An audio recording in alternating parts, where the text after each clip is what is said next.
ہمارے channel Urdu moral story میں خوش آمدید۔ ہمارے چینل سے روزانہ آپ کو سچی اسلامی کہانیاں سنائی جاتی ہیں۔ ان کہانیوں میں کوئی نہ کوئی ایسا سبق چھپا ہوتا ہے جو آپ کی زندگی سنوار سکتا ہے۔ آج کا واقعہ بھی ایسا ہی ہے۔ چلیے سنتے ہیں آج کی کہانی۔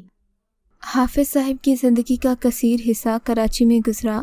بچپن میں ہی انہیں اپنے محلے میں رہنے والی آنٹی پروین سے ایک عجیب سی نفرت اور خوف تھی۔ پروین آنٹی کی نفسیات ہی کچھ عجیب تھی۔ بچوں کو اپنے پاس دیکھ کر وہ اچانک سے برہم ہو جاتی اور انہیں ماننے لگتی۔ اب حافظ صاحب جوانی کی دہلیز کو پہنچ چکے تھے۔ عبدالقادر صاحب کے روپ میں انہیں پہلی بار کوئی اچھا دوست اور استاد ملا تھا۔ ایک روز حافظ صاحب نے پروین آنٹی اور ان کے پرہول کردار کا تذکرہ عبدالقادر صاحب سے کر دیا۔ حافظ صاحب کا خیال تھا کہ ان کے استاد بھی انہی کی طرح آنٹی کے عجیب کردار پر تبصرہ کریں گے، لیکن ان کے حواس باختہ تب ہوئے جب عبدالقادر صاحب نے ان سے کہا کہ پروین آنٹی کے پاس جاؤ اور ان کے بارے میں پوچھو۔ حافظ صاحب نے عبدالقادر کو منع کرنے کے لیے کئی باتیں کیں، لیکن انہیں صرف اتنا ہی کہا، حافظ تمہیں زندگی کی خوشی اپنی طرف بلا رہی ہے، جاؤ۔ اب تو انہوں نے حافظ صاحب کو اپنی دوستی کی قسم بھی دے دی۔ وہ الجھے من کے ساتھ گھر گئے اور سوچنے لگے کہ آخر عبدالقادر انہیں اتنا مجبور کیوں کر رہے ہیں۔ وہ بھی ایک نفسیاتی مریضہ کے پاس جانے کے لیے آخر کون سی خوشی کی بات کر رہے ہیں جو پروین آنٹی کے پاس جا کر ہی ملے گی۔ وہ عورت تو خود خوش نہیں ہے، پھر مجھے کیا خوشی دے گی۔ خیر بہت ہمت جمع کر کے دل میں بہت سے وسوسے لے کر وہ آنٹی پروین کے گھر گئے۔ جیسے ہی حافظ صاحب نے آنٹی سے کہا کہ انہیں ان سے بات کرنی ہے تو آنٹی نے دروازہ بند کر دیا۔ حافظ صاحب کو پتہ تھا کہ ایسا ہی ہوگا۔ انہوں نے یہی سوچا تھا کہ آنٹی دروازہ بند کرنے پر وہ واپس آ جائیں گے، لیکن ایک انجانی طاقت نے انہیں روک لیا۔ بے ساختہ ان کے منہ سے یہ الفاظ نکل آئے، آنٹی جی مجھے آپ کے بارے میں سب معلوم ہو گیا ہے جو آپ سب سے چھپاتی ہیں۔ آج میں اس حقیقت سے آشنا ہو گیا ہوں۔ تب فوراً ہی دروازہ کھلا۔ آنٹی پروین نے انہیں اندر آنے کے لیے کہا۔ اندر جا کر حافظ صاحب پھر گویا ہوئے، مجھے آپ کے بارے میں سب پتہ ہے، لیکن میں آپ کے منہ سے سننا چاہتا ہوں، مجھے بتائیں اپنے بارے میں۔ آنٹی نے کہا، جھوٹ اچھا بھول لیتے ہو۔ جب دروازے پر تم نے کہا کہ تم سب جانتے ہو تو مجھے پتہ تھا کہ تم نہیں جانتے، لیکن نہ جانے کیوں مجھے لگ رہا ہے کہ مجھے اپنی زندگی کا راز تمہیں بتانا چاہیے۔ پروین آنٹی نے اپنی کہانی حافظ صاحب کو سنانا شروع کی۔ ہمارا مکمل اور حسین گھرانہ تھا۔ اپنا کاروبار ہونے کی وجہ سے آمدن بھی اچھی ہو جاتی تھی۔ ہمارے گھرانے میں بے حد محبت تھی، اسی لیے دنیا بڑی خوبصورت لگتی تھی۔ پھر میرے بیٹے کی پیدائش کے بعد تو جیسے ہماری زندگی ہی بدل گئی، لیکن کسے پتہ تھا کہ ایک دن یہ ساری خوشیاں مجھ سے روٹ جائیں گی۔ ہم مری کی وادیوں میں سیر کی غرض سے بس میں سوار تھے۔ ہم سارا خاندان یعنی کہ میرے خاوند، میرے سسر، امی ابو اور میرا چھوٹا سا بیٹا اشر جو میری گود میں تھا، مری کے حسین نظاروں سے لطف اندوز ہو رہے تھے۔ پھر ایک موڑ پر میری زندگی کا رخ ہی بدل گیا۔ بس کھائی میں گر گئی اور میری زندگی کی بس بھی گویا غموں کی تاریکی میں جیسے ڈوب گئی۔ خدا نے مجھ سے میرے سارے رشتے چھین لیے، لیکن خوشی اس بات پر تھی کہ کم سے کم میرے ساتھ میرے اشر کو تو بچا لیا تھا۔ اب مجھے جو کچھ کرنا تھا وہ اشر کے لیے ہی کرنا تھا۔ حقیقتاً اگر اشر میری زندگی میں نہ ہوتا تو میں زندگی کی طرف کبھی نہ لوٹتی۔ میں زندگی تو اشر کے لیے ہی جی رہی تھی۔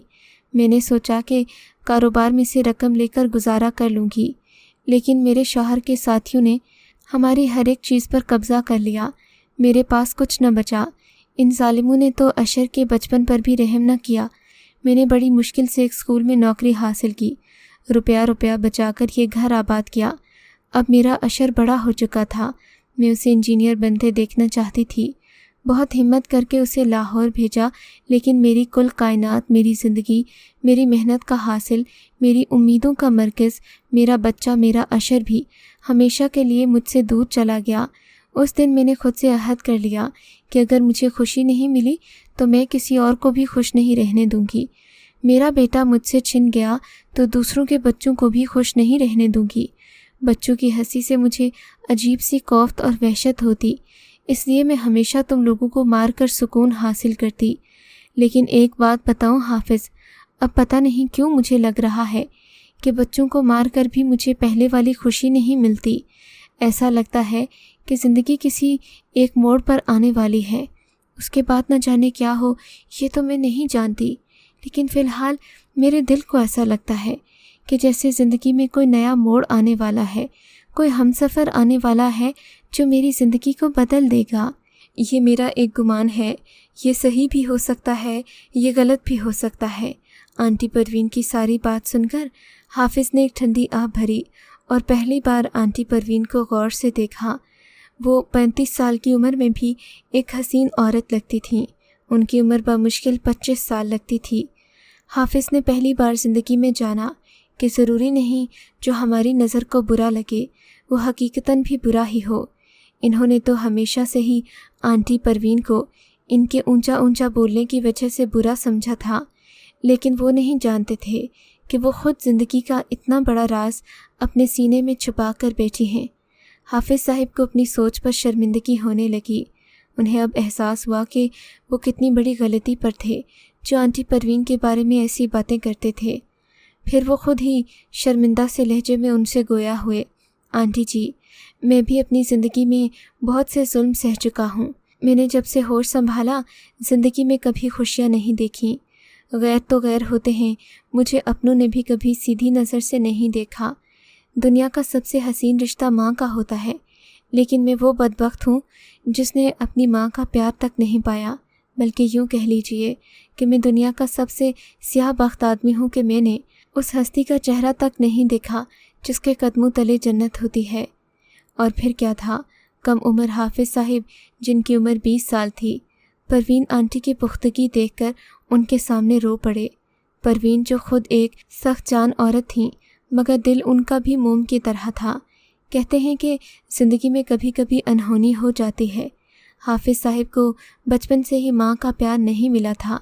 اب ایسا نہیں تھا کہ پروین انہیں ماں کا پیار دے رہی تھی، لیکن پروین کی سوچ کی پختگی اور اس کا شائستہ لب و لہجہ جو کہ شاید کبھی کبھی دیکھنے کو ملتا، لیکن اگر غور کیا جائے تو حافظ صاحب نے آج پروین کا جو انداز دیکھا تھا وہ اس سے پہلے کبھی نہیں دیکھا تھا۔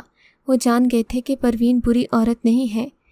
حافظ صاحب جب پروین کے گھر سے لوٹے تو اپنا دل وہیں چھوڑ گئے، اور پھر جب عبدالقادر صاحب سے ملے تو وہ تو جیسے انہیں دیکھتے ہی پہچان گئے۔ حافظ صاحب کا انداز آج کچھ بدلا بدلا سا تھا۔ پروین کے بارے میں بات کرنے سے وہ کترا رہے تھے۔ حافظ صاحب کو پتہ تھا کہ واقعی آج انہیں پروین آنٹی کے پاس جا کر عجیب طرح کا سکون ملا ہے، لیکن کیا کیجیے کہ اسلام میں رشتہ چاہے سکون کا، پاکیزگی کا یا محبت کا ہو، اسے ایک شرعی حیثیت دینا ہی پڑتی ہے، اور پھر یہ شرعی حیثیت نکاح سے زیادہ خوبصورت کیا ہو سکتی ہے۔ حافظ صاحب کو جب لگا کہ انہیں اپنے من کا سکون مل گیا ہے تو انہوں نے پروین کے سامنے اپنے رشتے کی بات رکھ دی، جس میں عبدالقادر صاحب نے ان کی بھرپور مدد کی، اور پھر بزرگوں کی موجودگی میں یہ انوکھا نکاح طے پا گیا، جس میں لڑکے کی عمر 20 سال اور لڑکی کی عمر 35 سال تھی۔ مگر اس انوکھے بندھن کے باوجود بھی دونوں ہنستے کھیلتے ہیں۔ ان کی خوشیاں دیکھ کر لگتا ہے کہ کم عمر جوڑے بھی زندگی میں اتنی خوشیاں نہیں منا پاتے ہوں گے جتنی کہ پروین آنٹی اور حافظ صاحب اس عمر میں زندگی سے لطف لے رہے ہیں۔ اگر آپ کو آج کا یہ واقعہ پسند آیا ہے تو اس ویڈیو کو لائک ضرور کیجیے، اور اس طرح کے مزید قصے سننے کے لیے ہمارے چینل اردو مورل سٹوری کو سبسکرائب ضرور کیجیے۔